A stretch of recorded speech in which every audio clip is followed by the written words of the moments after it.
دور موجود کے اندر سب سے بڑا فتنہ اور سب سے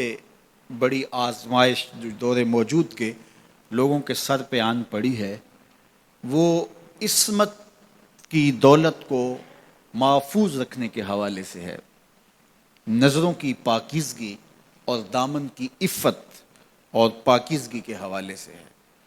تو جب کوئی شخص عفیف نہیں رہتا، جب کوئی شخص پاک دامن نہیں رہتا، تو پھر یہ وہ غلاظت ہے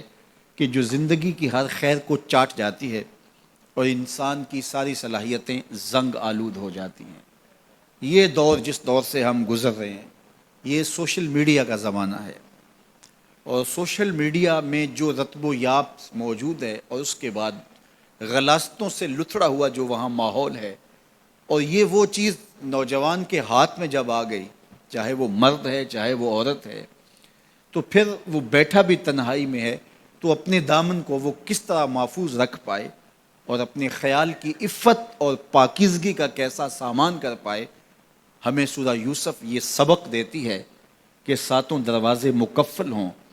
اور کوئی دیکھنے والا موجود نہ ہو، اور حسن قدموں میں بچھنے کے لیے خود بیتاب ہو۔ ایک یقین اور ایک عقیدہ ایسا ہے جو دامن پہ ایک دھبا اور ایک چھینٹا بھی گناہ کا نہیں پڑنے دیتا، اور وہ یقین یہ ہے کہ میرا اللہ مجھے دیکھ رہا ہے۔ ہمارے معاشرے کا ایک بہت بڑا مسئلہ حسد ہے، بغض ہے، کہ باہمی حسد نے ہمارا سکون چھین لیا ہے،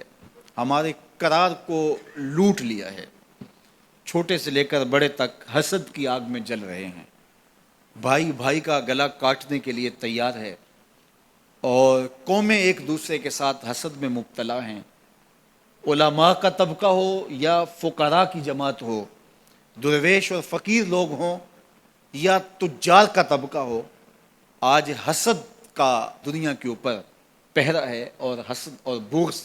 اور کینہ اور نفرتیں اسی کا دور دورہ، اس کی حکومت چل رہی ہے اور اس کا سکہ چل رہا ہے۔ حکومت کے ایوانوں سے لے کر کے فقیر کی جھونپڑی تک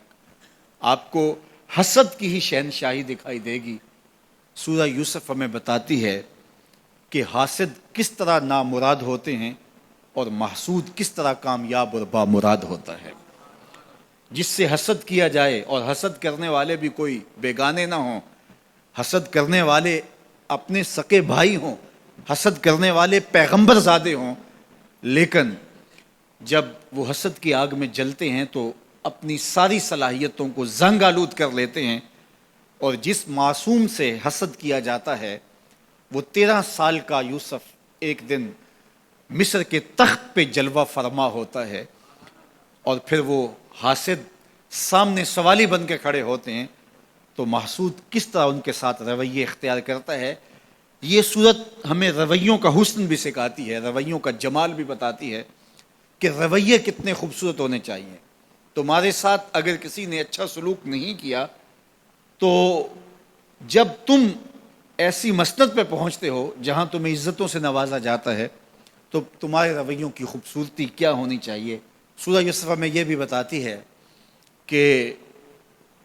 عزتیں اللہ کی عطا ہوتی ہیں، اور جب کوئی بندہ اللہ پر کامل بھروسہ کر کے بیٹھ جائے اور اس کا اللہ پر توکل مضبوط ہو جائے تو اس کو چاہے اندھے کنویں میں بھی کیوں نہ لٹکا دیا جائے، اللہ وہاں سے نکال کے بھی تخت پہ بٹھانے پہ قادر ہے۔ علماء تفسیر نے لکھا ہے جو سورہ یوسف کو سمجھتا ہے، سورہ یوسف کی تلاوت کرتا ہے، حاسد اس کا کچھ نہیں بگاڑ سکتے۔ اللہ تعالیٰ اس کو حاسدین کی شر سے محفوظ فرماتا ہے۔ اور ہمارے بزرگوں سے یہ منقول ہے کہ جو سورہ یوسف تلاوت کرے اس کے بیٹوں کے یا بیٹیوں کے رشتے نہ ہو رہے ہوں